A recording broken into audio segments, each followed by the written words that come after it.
Yeah, we just went back into the locker room for halftime, and we went through the halftime talk, and at the very end, Coach was turning and went, "By the way, Mel, you're in as libero." There was no debate. There was no discussing who was going to do it, or it's just. I imagine the coaches discussed beforehand, but yeah, he just kind of tossed me in when we play defense, so I worked hard. Tell me about playing that back row the rest of the night. It was fun. Libero's a fun position, and the rest of the girls all stepped up really big defensively too to help me out, since I never played that position before. And I think this was more of a team effort of everybody stepping up and talking a lot more that really helped. Have you played that position much in high school or anything? No, I've never been libero before. Coach called a timeout with you guys down 19-18 in the second set. And that was right after Kate got hurt. What did she say to you guys? Because you guys kind of dominated after that point. Yeah, she's going, "Girls, get it together, do it for Kate." It was a very long talk. There were a few blocking pointers in there, but that was about it.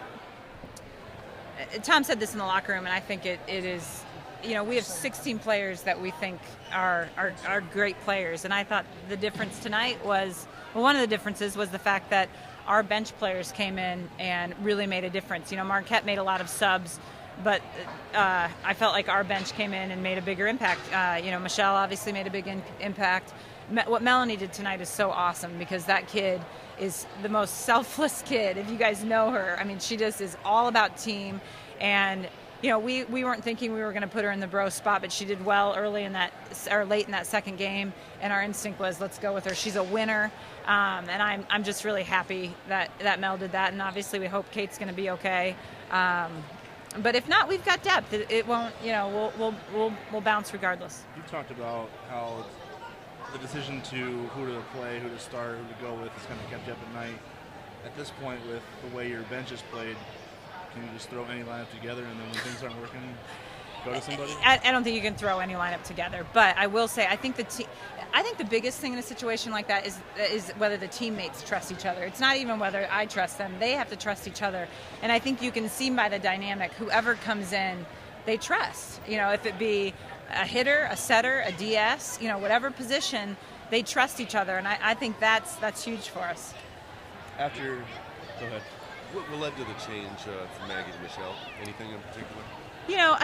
I wanted to see Michelle in the front row to see because she, is effective a lot in the front row, and again, I didn't think Maggie was a problem. When you have depth, sometimes you change rhythm and things along those lines, and we saw some progress, and so that's what made me make the decision. There was a big moment in the match, obviously, when Kate got hurt.